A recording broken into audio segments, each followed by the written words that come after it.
Kevin Stefanski's hire helps Kirk's potential to stick in Atlanta, but neither helps nor hurts Michael Penix's future.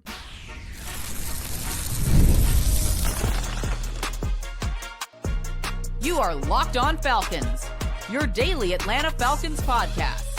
Part of the Locked On Podcast Network, your team every day. Welcome back to another episode of Locked On Falcons, part of the Locked On Podcast Network, now the #1 sports podcast network in the galaxy. And today's Locked On Falcons is brought to you by FanDuel. FanDuel is officially in playoff mode. Every game day during the NFL playoffs, FanDuel is going to give customers even more ways to get in on the action. All you got to do is visit FanDuel.com to get started. So if you do not know me, I'm your humble host, Aaron Freeman. Been covering the Atlanta Falcons for nearly 2 decades, formerly at FalcFans.com. This is year 20 for me. And we're entering year 10 as the host of Locked On Falcons, your daily Atlanta Falcons podcast. And on today's Locked On Falcons, we are beginning our positional reviews. We'll be looking at each position group across this week, starting with the quarterbacks today. And we'll discuss it in the context with the Falcons' new head coaching hire, Kevin Stefanski, and how he's going to potentially help those various positions, including the current quarterbacks on the Falcons roster, why this hire increases the odds that Kirk Cousins is back in 2026, and why this hire doesn't really do anything in terms of what Michael Penix's future is going to be. We'll explain all that. And then, of course, Locked On Browns will come on and share his thoughts on Kevin Stefanski's time in Cleveland at the end of today's episode. But we'll start off the conversation just because we got a little bit more clarity on Sunday morning about what Kevin Stefanski's coaching staff may look like that we could only speculate about late on Saturday evening when the news first broke about him being hired. But NFL Network insiders, the Ian Rappaports, the Tom Pelisseros, the Mike Garofalo's, all those guys are basically saying that Tommy Rees is expected to be the Falcons' new offensive coordinator. Jeff Ulbrich is expected to be retained as the Falcons' defensive coordinator. And Bill Callahan, not the former Titans coach, but the father of that former Titans coach, longtime O-line coach, former Raiders coach, I believe, or former Washington coach, I can't remember which team he was the head coach for, is expected to be the new offensive line coach. Now, with Tommy Rees, he has a less than stellar reputation, but as Falcons fans know, OCs rarely have great reputations, right? Every fan base hates whoever their play caller is. That's just, a fact, right? The favorite player on the team is the backup quarterback, and the least favorite person on the team is whoever's calling plays for their respective team. Obviously, Jeff Ulbrich is a good retention that gives this young defense a little bit more stability to see these young players develop.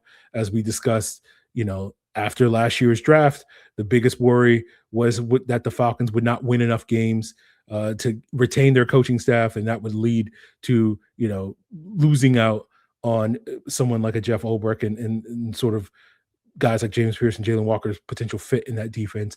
And, coaching staff didn't win enough games, but the Falcons did not lose out on Jeff Ulbrich. So that is a saving grace there. And then with Bill Callahan, as we kind of discussed on yesterday's episode, reacting to this, I think this gives the Falcons run game and their offensive line more potential, more upside. Now you can see that offensive line and run game grow, evolve, diversify from this point in time instead of stagnate, which it was likely to do if they retained Dwayne Ledford. And that's not a knock on Dwayne Ledford's coaching ability. It's just more a reflection of the complacency that the Falcons have had on their offensive line basically for the last 3 years with Dwayne Ledford at the helm. And that was unlikely to change if they had retained Dwayne Ledford. But let's move on, talk a little bit more about the quarterback situation now that Kevin Stefanski is here.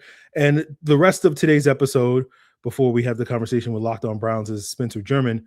We'll be operating off of 2 premises. And you may not agree with these premises, and that's fine. And if you don't, that's fine. You'll have very different conclusions. But I bring up those premises not necessarily because they are the correct opinions to have and the correct premises to operate off of, starting points for your operating, but it's just to basically explain that, like, if we don't have the same starting point, then obviously we're not going to have the same conclusions. And sort of, I just want to explain where my starting point is, as opposed to saying my starting point is the correct starting point. So the first of those two premises are that I think the Falcons, when we look ahead to 2026, the Falcons' floor is probably a 5 or 6 win team. Their ceiling is probably a 9 or 10 win team. And so that probably means that they're likely to, once again, as they have done in 7 of the last 8 years, finish with 7 or 8 wins this season if we're betting on what's the most likely outcome. Now, I'm sure you may disagree with that assertion, but that's one premise that we're operating under. And then the second one is that instead of the Falcons trying to maximize their chances to be better in 2026, the overriding goal of this regime under Matt Ryan, under Kevin Stefanski, and whoever becomes the next Falcons general manager should be less about trying to increase their ability to win in 2026, but really kind of rebuilding the team to maximize their chances to win in 2028 and beyond. So those are kind of the two premises. It's more of a long-term outlook than a short-term outlook, is the summary of that. And, this is how I kind of feel on January 18th. I might feel differently on March 18th and certainly August 18th or whatever. So don't necessarily, get too caught up in these two premises. But, I think when it comes to which quarterback is going to help this team reach their ceiling in 2026, as we sit here today on January 18th, Kirk Cousins seems to be your best option at this point in time. And it's not because Kirk Cousins is light years better than Michael Penix, or light years better than any available options on the open market. I think both Kirk and Penix are kind of at this stage, based off of their body of work the last few years, going to give you roughly average to below average play, quarterback play somewhere in that 16 to 22 range in terms of their effectiveness, efficiency, and ranking and all that sort of stuff. But I think the main reason why you feel better about Kirk Cousins is not because of the long-term upside for Kirk Cousins, but the short-term, because he's healthy. He knows this offense, relatively speaking, having played for Kevin Stefanski in 2019 in Minnesota. And when you look at the other veteran options available for the Falcons, there aren't that many better ones, right? Maybe you could make an argument that Malik Willis, based off of, 4 games that you've seen over the last 2 years, would be a better option than Kirk Cousins, and, Trey Lance or whoever else you want to throw in the mix. But those guys are more like, it's the idea of those guys, because all of those guys are more unproven at this point in time than necessarily proven. And so, obviously, as the weeks unfold, we'll be unpacking and discussing more of the potential bridge quarterback options for the Atlanta Falcons in 2026. But, I think a lot of fans these last few weeks have been operating under the assumption, or at least I've talked to a number of fans in the last few weeks that have been operating under the assumption that, Kirk's chances of returning to Atlanta in 2026 were virtually zero. And I feel like, I hate to burst people's bubble, but I feel like the Stefanski hire now increases those odds significantly. It's not zero. Now, whether a significant increase means that his odds of returning are now 25% or 50%, again, I don't know what that number would be at this point in time, but that's still a significantly higher number than zero. Now, we know that the Falcons restructure Kirk's contract. They're likely going to set it up to cut Kirk before that March 13th deadline, when almost $70 million of his 2027 salary gets guaranteed. And we'll see after that point. And Kirk could easily re-sign with the Atlanta Falcons. As we discussed on yesterday's episode, for Kirk, it's really about money and security. Money is going to be less of an issue for the Atlanta Falcons and maybe more of an issue for the Falcons than it would be for other teams that have more money to spend this offseason on a quarterback. Again, we'll see what the price tag for Kirk is going to be in terms of what his market is going to be. But I would guesstimate on the low end, it's going to be like a 1-year, $10 million deal. On the high end, it's maybe 2 years, average of $20-25 million over those 2 years. We know Kirk is not going to take discounts. He's going to maximize his earnings, as he has done throughout his 13 years in the NFL. But I think money is not going to be, if the Falcons want Kirk, they will be able to pay Kirk whatever he wants to pay, is basically what I'm sitting here saying. Security is going to be the bigger issue for the Falcons and Kirk Cousins coming to an accord moving forward, right? We know that Kirk does not want to look over his shoulder and lose his job. He wants to go to a place where he can comfortably say, I'm the week 1 starter and I'll be the week 18 starter. And that may not necessarily be Atlanta. And we'll see how that all plays out. But, we'll also see how the rest of the coaching cycle plays out. We got still 7 more openings, and that could determine sort of the opportunities for Kirk, because a lot of the opening jobs for coaches are also jobs where you can say teams don't know exactly who their week 1 starter is going to be. I think as we sit here today, including the Falcons, are up to about 10 teams that you could sit here and say, we don't know if our week 1 starter is currently on our roster. So Kirk should have options. But it does feel like that none of those other teams are any more likely to give Kirk the security guarantees than the Atlanta Falcons are. And so that's why I continue to sit here and go, like, I think the Falcons are as good, if not as a better option than any of those other potential landing spots for Kirk moving forward. But again, that's going to obviously play out a little bit more over the next few months. And so we'll continue discussing that. So that is kind of where I'm at with the first premise in terms of Kirk maximizing this team's chances in 2026. However, that second premise, that the Falcons should be focused more on the long-term outlook as opposed to the short-term outlook, that's going to have an obviously greater impact on Michael Penix's future in Atlanta. And we'll break that down, why I don't think necessarily Kevin Stefanski's hire does really anything for Michael Penix's future at this point in time. Neither helps nor hurts him. And we'll break that down as we continue today's Locked On Falcons.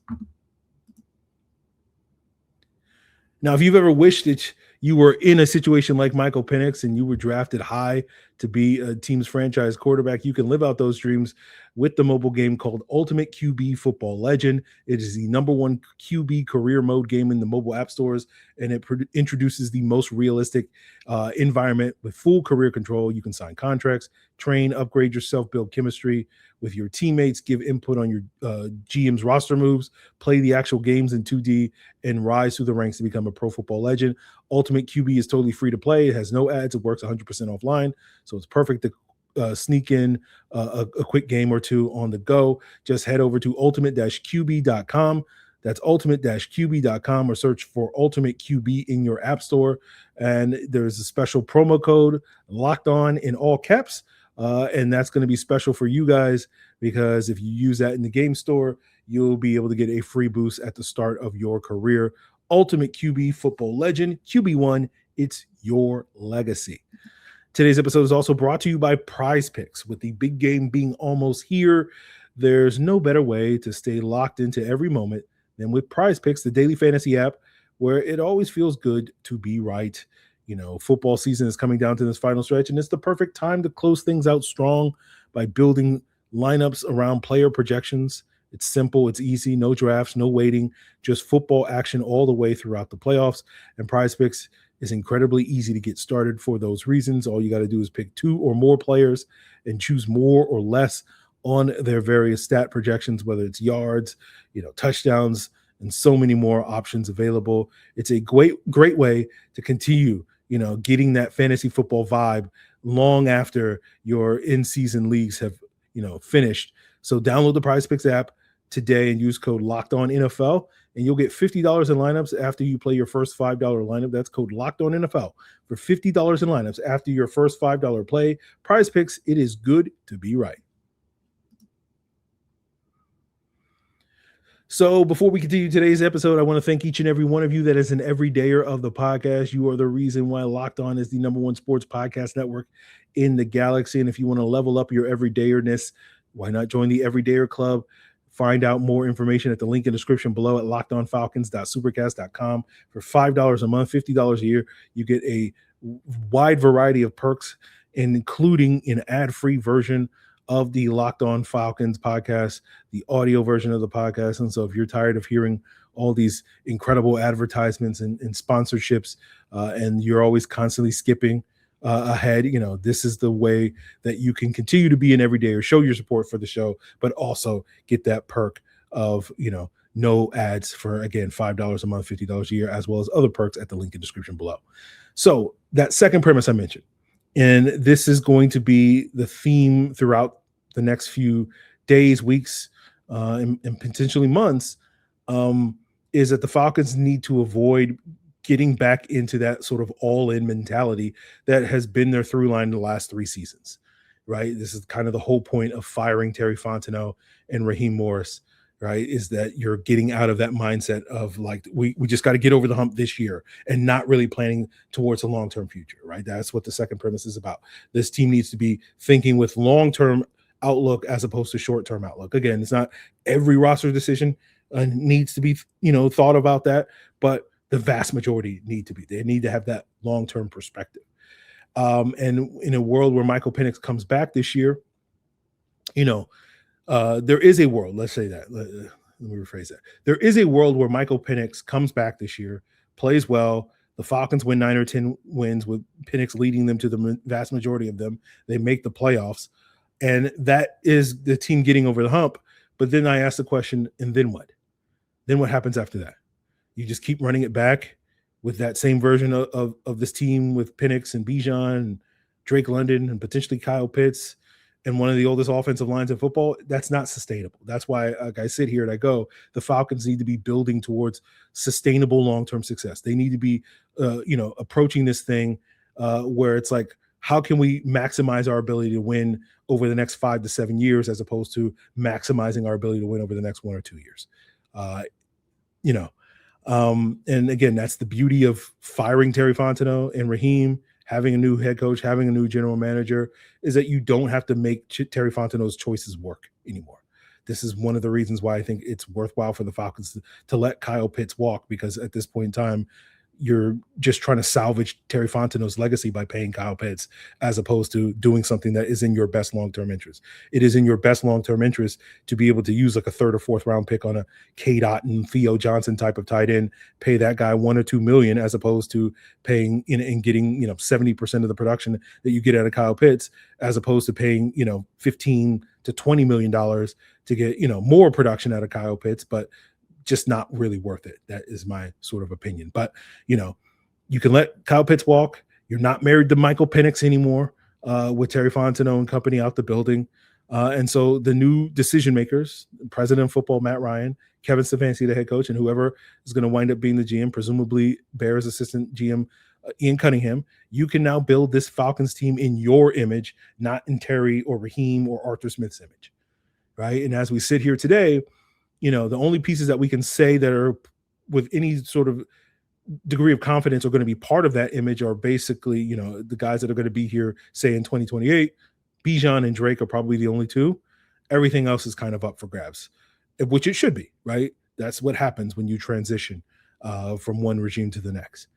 And, we'll talk a lot more about some of this stuff in the coming days, weeks, and months, and you're going to hear a lot more stuff where I think people are going to try to tell you that, hiring Stefanski benefits Michael Penix. I don't think it really does anything for Michael Penix. I don't think it hurts Michael Penix. I don't think it helps Michael Penix. I think we're just kind of in neutral with Michael Penix. And we're not going to necessarily unpack this element on today's episode. We'll probably get into this more next month. But, one of those things that you've heard a lot over the last several months is, if we just get Michael Penix in an under center offense instead of the pistol, he's going to blossom into a high level quarterback. And that's not really based off of anything. There's no evidence to really support that. That's a hope, right? You may believe that, right? But we have 7 plays of Michael Penix working under center, 6 passes and 1 QB sneak, right? Across 2 seasons in the NFL, right? He could absolutely be, benefit from playing under center. That's a possibility, but he could also struggle playing under center. At this point in time, it's purely a guess at this point in time. And so what is actually going to help or hurt Michael Penix has less to do with, getting under center. It's going to be, what this bridge quarterback, whether that's Kirk Cousins or somebody else, does in the games, right? That guy winning or losing games, right? If that guy wins games to start the season, that's going to hurt Michael Penix.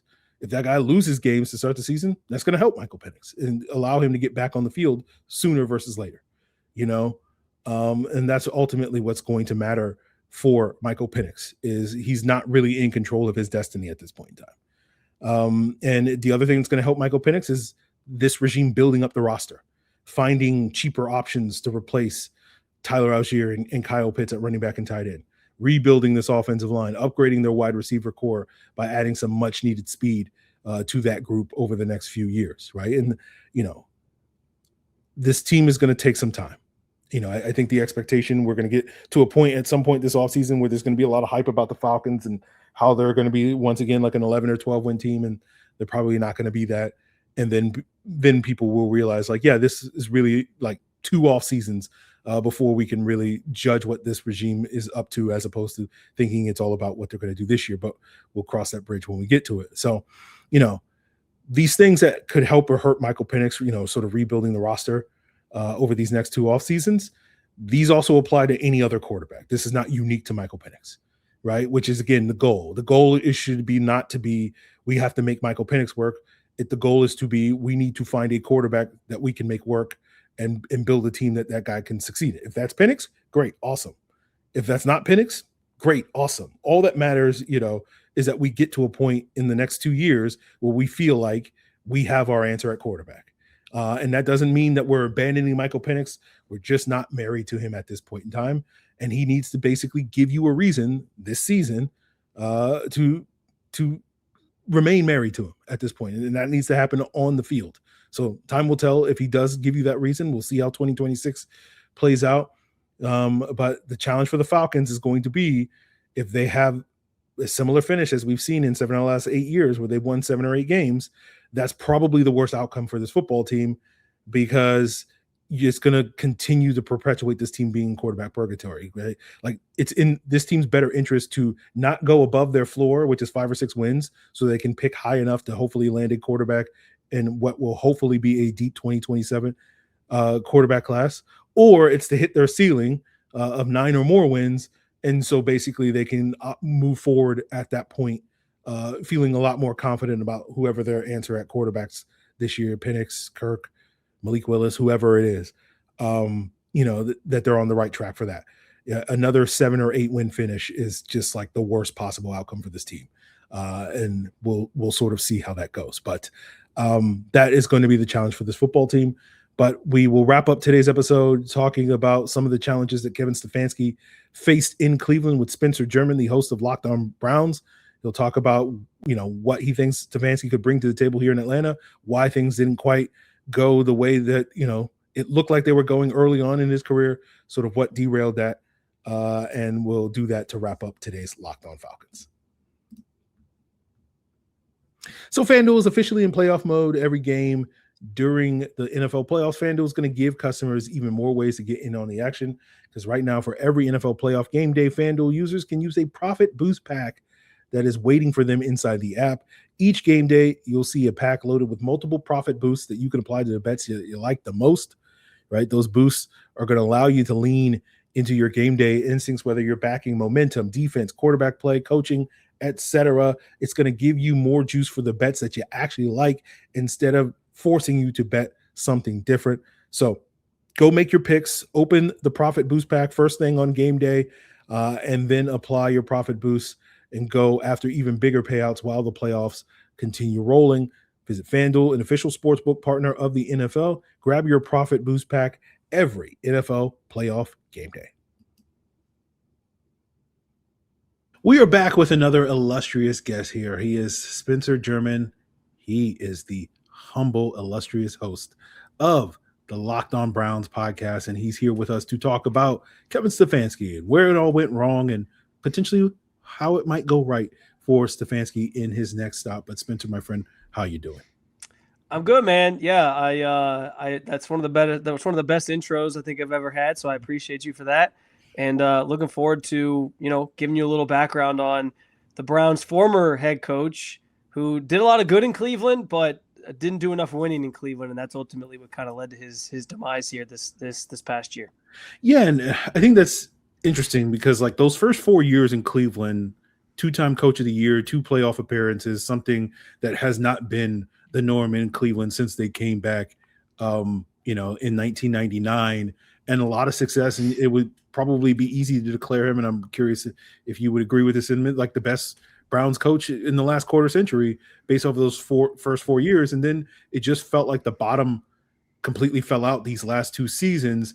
And, that's been one of my hangups on Kevin Stefanski and potentially him in the next stop.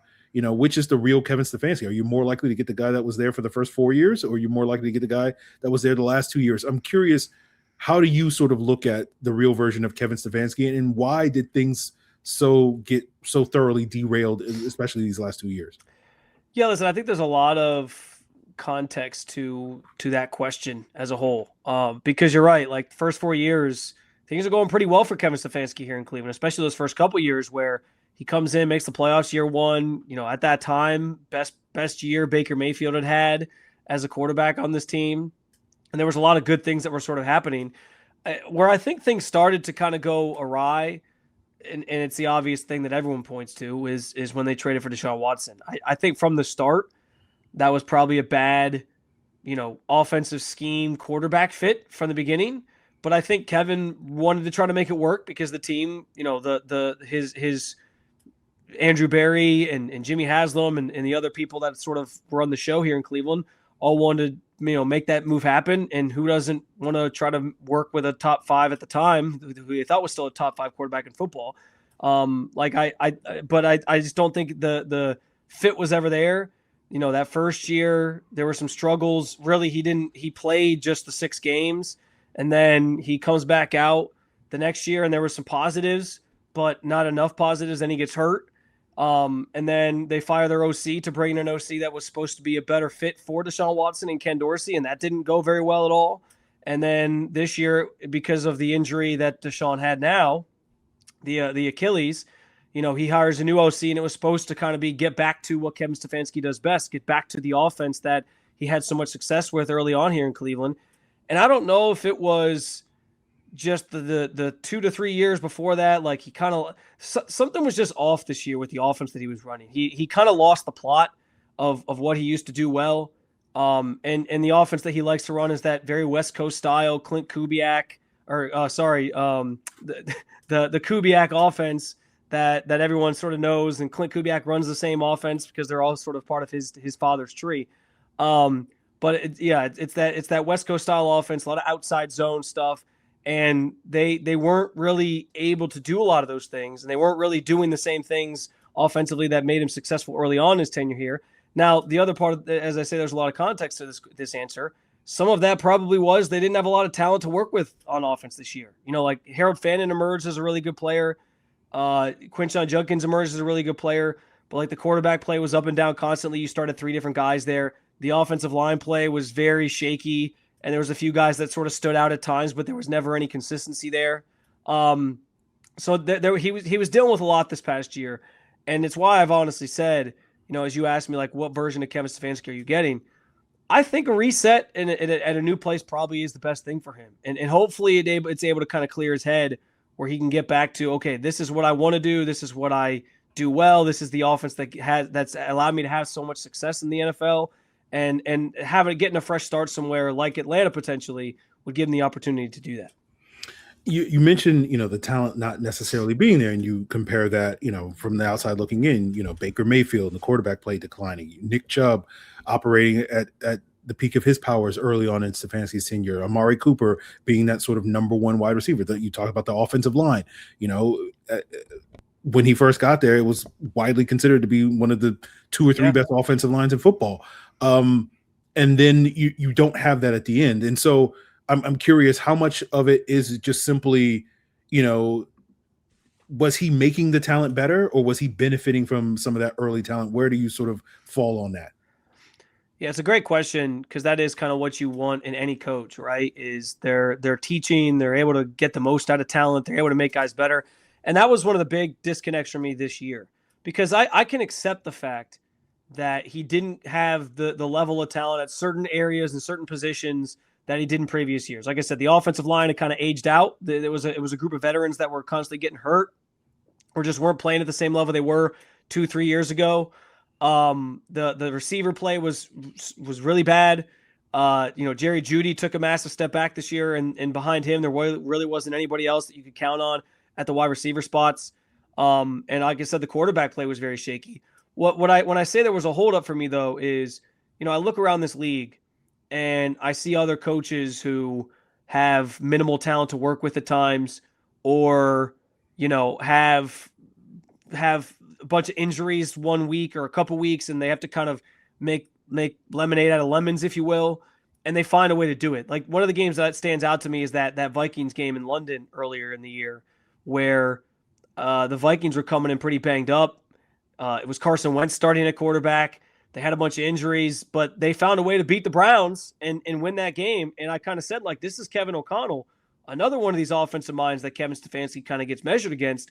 And with, injuries and guys missing, like, he found a way to have success. Now, listen, it helps when you have like Justin Jefferson. I get that for sure. Mm-hmm. But that was the thing that kind of was a holdup for me, was like there was just moments this year where it felt like there was no creativity from Kevin. He wasn't like able to do certain things with the offense that we'd seen him do before. And I think it probably was a mix of, some of his mistakes and also just the talent level. He probably, I would imagine he wanted to try some other things that he probably couldn't try because he didn't think he had the talent for it.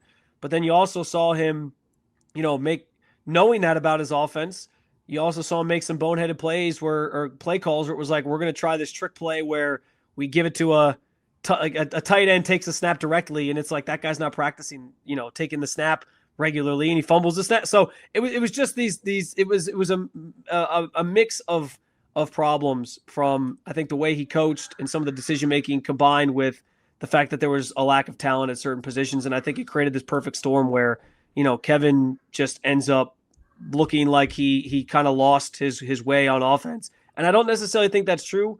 And again, it's why I say, like, I think a fresh start's probably best for him to kind of get back to what he does best, and hopefully a more talented roster helps that cause. Now, the Falcons roster has some really solid pieces going for them. If you're sitting here, and obviously the Browns better than the Falcons, but you know Kevin Stefanski pretty well. Like, in a scenario where he is the Falcons head coach, is the expectation is that offense is going to be built around Bijan Robinson? Is it going to be this high-powered offense? So what is going to be sort of that identity that you can sort of identify with a Kevin Stefanski-led Falcons team that you would say this is something that they could hang their hat on and find success with?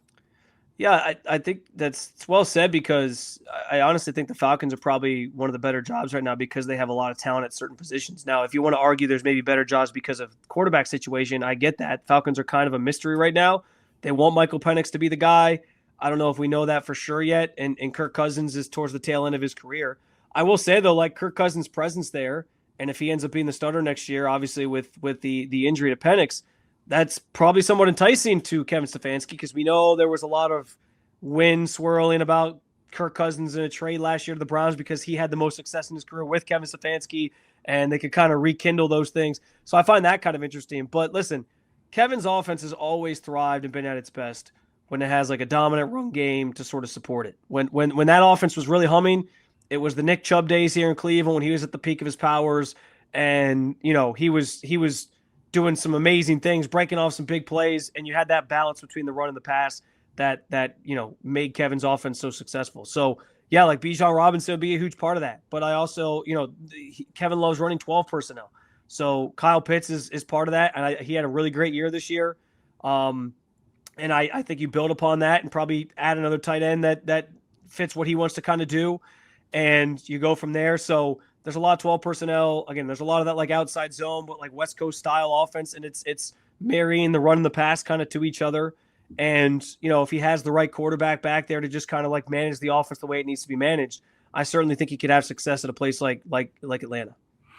Well, Spencer, I appreciate you coming on and sharing your insight into Kevin Stefanski. We'll see, where all the chips fall and whatnot, but, give the listeners, what you're working on over at Locked On Browns. I'm sure you're talking all about, who's going to be the guy that's going to, get this Browns team from a team that's won 8 games in the last 2 years to a team that can win, more than 8 games in future years. But let the listeners know what you're working on. Yeah, like you, or it's a lot of coaching search conversations, obviously. I think a lot of our conversations lately have centered around some of these young up and coming guys that are getting interviews with the Browns. But once we get that answered, I can tell you, if you're into NFL draft talk, we're going to be doing a ton of it, because Browns draft 6th overall. They have 2 first-round picks, and they have a lot of holes to fill on offense. So I'll certainly be pivoting a lot towards that. And looking forward to another fun offseason. And Aaron, I'm looking forward. Falcons are on the schedule next year, so this will not be the first. This won't be the first time or the last time that we get a chance to see each other in 2026, which is exciting. Looking forward to that, and it must be nice to have 2 first-round picks as opposed to 0. So, Spencer, really appreciate your time and insight into Kevin Stefanski, and I look forward to our future conversations that we'll be having later in 2026. So, guys, that's going to do it for us here. Thanks to Spencer for sharing his insights into Kevin Stefanski. We'll be back tomorrow talking probably running backs and more, and how probably focus a lot on Stefanski's offense, likely really benefiting the run game. And then, we'll probably get into where things could elevate in the passing game as well on tomorrow's episode. So continue to make Locked On Falcons your first listen on YouTube or wherever you listen to podcasts. Check out Locked On NFL to get the scoop on all the things that happened in the divisional round. And then, of course, go check out the Everydayer Club in the link in the description below at lockedonfalcons.supercast.com. $5 a month or $50 a year. Get an ad-free version of Locked On Falcons as well as other perks. It is all part of the Locked On Podcast Network, your team every day.